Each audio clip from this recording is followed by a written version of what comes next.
दोस्तों मेरे सामने प्रसिद्ध सामाजिक कार्यकर्ता रेशमा इंडियन है, बहुत वायरल होती है। आज चुकी है महिला है, इनसे हिंदुओं पर लेंगे सवाल। रेशमा जी, आप जैसे फाइटर कार्यकर्ता के होते हुए बिहार में जिस नीतीश जी को सुशासन बाबू कहा जाता है, दो लड़कियों को बलात्कार कर मार दिए जाने की घटना सामने आ रही है। सच्चाई के लिए और उसको सजा देने के लिए लोग सड़कों पर उतरे हुए हैं। इसमें एक लड़की मुस्लिम है जिसको मार के टांग देने की बात आ रही है। कहा जा रहा है कि मुस्लिम लड़का शामिल, लेकिन ऐसा कौन है ये पता नहीं है। जो हिंदू लड़की है भूमियार समाज से है, ब्राह्मण समाज से, उसका भी पता नहीं चल रहा, लेकिन बड़े नेताओं पर शक की सुई जा रही है। देखो, नेता बड़ा हो या छोटा, नेता हो या आम आदमी, मेरा मकसद तो सिर्फ एक है कि बलात्कारी बलात्कारी है। अगर उसने बलात्कार किया है तो उसको ऐसी सजा मिलनी चाहिए। भारत की बेटी के बलात्कार, किसी भी बेटी का बलात्कार हुआ है, वो एक सजा का गुनहगार है, चाहे वो हिंदू है, मुसलमान है, सिख है, ईसाई है। वो भारत की बेटी के साथ जो गलत कर रहा है वो एक गलत इंसान है। लेकिन रेशमा जी ये बताइए, विपक्ष जहां नहीं होता है तो समाज जो है मर जाता है, समाज में बहुत चीजें ऐसी होने लग जाती है। तो तेजस्वी जी जो है, उनकी पार्टी कांग्रेस है, CPIML है, इस मुद्दे पर सड़क पर उतरने का नाम नहीं ले रही है। जिस समाज की वो लड़की है, भूमिहार समाज, वही अकेले लड़ रहा है। देखो, नेता कोई भी हो, नेता सिर्फ वोटों तक का होता है। नेता सिर्फ वोटों तक का होता है, और मतलब उसे जनता से कोई लेना देना नहीं होता, उसे बेटियों से कोई लेना देना नहीं होता, उनके पीड़ितों से कोई लेना देना नहीं होता। नेता सिर्फ वोट का भूखा होता है, नोट का भूखा होता है। एक लड़की है जो मुस्लिम समाज की है, उसको टांग दिया गया है रेप करके, ऐसा बोला जा रहा है। तो मुस्लिम समाज भारी संख्या में है बिहार में, ना कोई संगठन सड़क पे उतर रहा है और ना कोई नेता मुस्लिम समाज का बोल रहा है। जबकि जो है आप देखेंगे कि नीतीश कुमार को आज भी जो है सुशासन बाबू का तमगा दिया जा रहा है। हम ये कह रहे हैं कि तमाम लोगों को रोड पर उतरना चाहिए, इंसाफ मांगना चाहिए। और मैं तो ये कहती हूँ कि जो लोग इस काम को कर रहे हैं ना, ऐसे लोगों को, ऐसे मर्दों को उसकी मर्दानगी ही काट देनी चाहिए। यानी आप कह रहे हैं कि उनको जो है तीसरा जेंडर बना, आप बिल्कुल उसे एकदम उसे किन्नर बना दो, सर्जरी करो और बिल्कुल किन्नर बना दो, ताकि उसके माथे पर लिख दो ये रैपिस्टार है।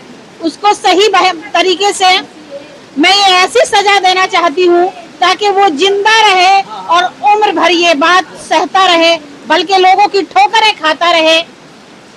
ना उसको जीवन में कभी मतलब उसे ना जेल भेजो, बल्कि उसे ना कहीं मतलब बाहर छोड़ दो। अगर वो मेहनत करेगा तो कोई मेहनत देखने पर, उसके लिखे हुए पर देख के कोई उसे मेहनत का पैसा नहीं देगा। कोई उसे गलत काम करने पर, मतलब काम करने पर क्या, वो मरने पर खुद ही मजबूर हो जाएगा, और उसको देखकर दूसरा आदमी ये काम कभी नहीं कर सकता। नीतीश कुमार को क्या कहना चाहेंगे कि लगातार इस तरह के मामले आ रहे हैं?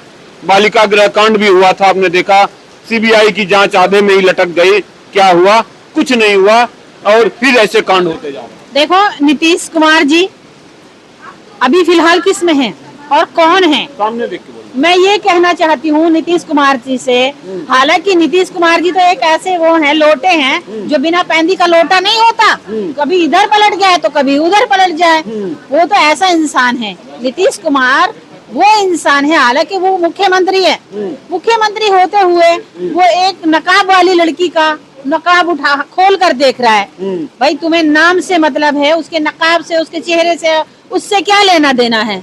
और कोई दिक्कत है तो उसको बोलो, खुद हटा लेगा। और उससे तुम ये भी कह सकते थे कि बेटा इसे चेहरे को जो है ना पूरा खोल दो, तो वो खुद भी खोल सकती थी। जब वो डॉक्टर है या मतलब कोई काम कर रही है या कोई काम करने जा रही है, बड़े छोटों से मिलने जा रही है, मुझसे कहो कि मैंने ये मुंह ढक रखा है, तो मुझसे ये कह सकते हो मैडम इसे थोड़ा नीचे कर लो, और क्या नाम, मैं तो इसे नीचे के बजाय पीछे भी कर लूंगी, क्योंकि मुझे दिखाई दे रहा है मेरे भाई मेरे साथ खड़े हैं। तो मुझे क्या, आप क्या यहाँ से कहना चाहेंगे नीतीश कुमार को? मैं नीतीश कुमार जी से ये कहना चाहती हूँ, और क्या कहूँ भाई, मैं तो ये कहती हूँ जो लोग खुद ही ऐसे हों तो ऐसे लोगों को सपोर्ट करेंगे। बहुत बड़ी बात कह दी आपने। बिहार के लोगों को क्या संदेश देना चाहेंगे? मैं तो यही देना सामने चाहती देख हूँ, करके। मैं देना चाहती हूँ कि मतलब देखो, अरे बिहार वालों की क्या, जिसने वोट दिए ना, वोटिंग वालों से पूछ कर देखो, वोट किसी और को लगी है और वोट कहीं और पहुंची है। तो दोस्तों, सड़कों पर उतरना चाहिए बिहार के लोग। बिल्कुल उतरना चाहिए, चाहे हिंदू की हो या बेटी, मुस्लिम की, सिख की हो या ईसाई की। अगर किसी भी बेटी के साथ गलत होता है, मैं उस हर बेटी के साथ खड़ी हूँ और मैं उस बेटी के साथ जहां कहो मैं वहीं जाने के लिए तैयार हूँ। यहाँ तक के मैंने ये काफी जगह पर बोल भी दिया है कि अगर कोई इस तरह की गलती घिनौनी हरकत करता है तो उसके साथ ऐसा काम किया जाए कि उसे भी एक किन्नर तो पैदा होता है, लेकिन उसको भी किन्नर बना दो, और ऐसा किन्नर कि वो मांग कर भी ना खा सके और कमा के भी ना खा सके। उसके मत पर जो है ना, ऐसा लिख दो, ऐसा चुनाव चुन लगा दो उस पे कि मतलब वो यही मतलब एक बलात्कारी है, ताकि उसको हर आदमी थुतकार दे।